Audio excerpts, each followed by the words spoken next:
Blast हुआ है और उसमें 6 नमाजियों की और करीब 100 लोगों की इंजरी हुई थी। पहले मुंबई एटीएस ने, जिसको इन्वेस्टिगेट कर रहे थे हेमंत करकरे साहब, शहीद हेमंत करकरे, और उसके बाद वो इन्वेस्टिगेशन गया एनआईए के पास। अब इसमें इन्वेस्टिगेशन बहुत गलत हुआ। दूसरी बात यह है कि 17 साल के बाद कोर्ट ने तमाम आरोपियों को एक्विट कर दिया। हमारा पहला सवाल मोदी सरकार से और महाराष्ट्र की बीजेपी सरकार से है कि जिस तरह वो लोग अपनी बेचैनी का इजहार किए थे और ऐसा लग रहा था कि उनके जिस्म में कोई बहुत बड़ी चीज छुप चुकी है, वो सुप्रीम कोर्ट भागकर मुंबई के जो ट्रेन ब्लास्ट में उन्होंने सुप्रीम कोर्ट भागे थे, सुप्रीम कोर्ट को गए, वहां पर जाकर उन्होंने उस जजमेंट पर स्टे लिया। मेरा पहला सवाल यह है कि क्या टेररिज्म के ऊपर इनकी हिपोक्रेसी होगी अगर वो सुप्रीम कोर्ट नहीं जाएंगे? क्या वो सुप्रीम कोर्ट को जाएंगे? दूसरा यह है कि मिलिट्री ग्रेड आरडीएक्स वहां पर इस्तेमाल हुआ, ये एनआईए ने अपनी चार्जशीट में कहा। अब ये मिलिट्री ग्रेड आरडीएक्स इस्तेमाल हुआ तो फिर ये कहां से आया? भाई 2006 का बॉम्ब ब्लास्ट मालेगांव का 2 हुए, 2006, 2008। 2006 में आपने मुसलमानों को पकड़कर खूब पीटा, मारा, वो डिस्चार्ज हो गए। किसने किया वो?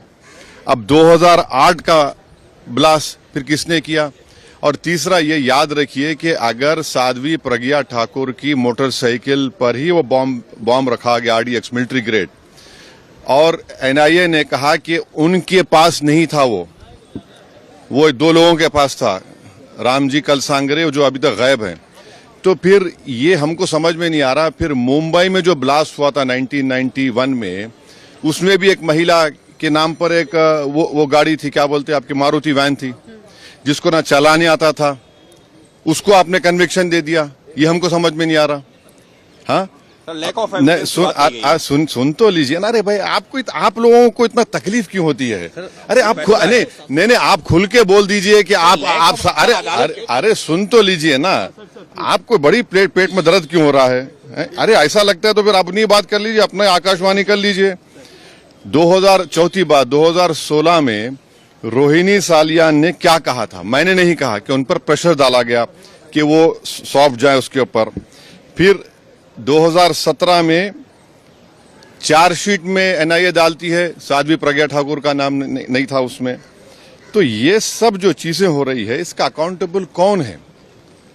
समझौता ब्लास्ट किसने किया नहीं मालूम, मक्का मस्जिद का ब्लास्ट किसने किया नहीं मालूम, मुंबई ट्रेन ब्लास्ट किसने किया नहीं मालूम, 2006 मालेगांव किसने किया नहीं मालूम, 2008 किसने किया नहीं मालूम।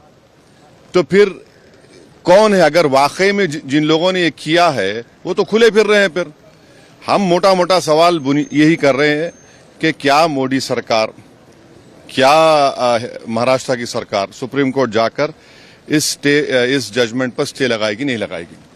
आतंकवाद से मुकाबला करने का दोहरा रवैया नहीं हो सकता, और जो मरने वालों का क्लोजर नहीं हुआ, चाहे वो मुंबई ट्रेन ब्लास्ट हो, चाहे समझौता हो, मालेगांव 2006 हो, मालेगांव 2008 हो, मक्का मस्जिद हो, अजमेर ब्लास्ट हो, इसका क्लोजर नहीं हुआ पीड़ित परिवार के लिए जो अपने रिश्तेदारों को, अपने लव वंस को खोए हैं। सर, भगवा आतंकवाद के लिए बात कही गई थी, इस केस के लिए कहा गया था भगवा आतंकवाद। इस मामले को चाहेंगे कि महाराष्ट्र की सरकार चुनौती दे सुप्रीम कोर्ट में? एनआईए है, सेंट्रल गवर्नमेंट भी है ना। पापा जी को क्यों भूल जा रहे हैं आप लोग? एनआईए भी तो है। एनआईए किसके अंडर काम करती है? एनआईए तो गवर्नमेंट ऑफ इंडिया के अंडर काम करती है। रोहिणी सालियान का स्टेटमेंट है, मिलिट्री ग्रेड अगर आरडीएक्स इस्तेमाल हो रहा है तो भाई साहब ये कहां से आया? ये बड़ा सवाल है। सर, भगवा देखिए छोड़िए ना, सुनिए हमारी बात को, आपको एक ही रट लगा हुआ है। नहीं, सुन लीजिए ना, सुन लीजिए एक बात सुनिए। ऐसा तो इसका मतलब आप हेमंत करकरे को गाली दे रहे हैं? बोलिए खुल के आप लोग, जिसने अपनी जान इस देश के लिए दे दी, बोलिए हेमंत करकरे झूठा था। अरे आप एक बात समझिए कि हमारी एनआईए एक प्रीमियर इन्वेस्टिगेटिव एजेंसी है, उनका अगर इस तरह का रवैया रहेगा तो इंटरनेशनल लेवल पे क्या असर पड़ेगा, इसको आपको जानना चाहिए। आपको जानना चाहिए in the context of Pulwama also, सब चीज आपको देखना पड़ेगा। साहब, लेकिन कल ही गृह मंत्री ने हाउस में साफ कहा है कि कोई भी हिंदू आतंकवादी। हाँ, तो आप कह रहे हैं कि वो सुनकर जजमेंट आया?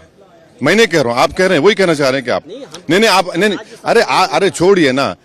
महात्मा गांधी को मारने वाला कौन था? चीनी था, है? राजीव गांधी को मारने वाला कौन था? इंदिरा गांधी को कुछ ने मारा?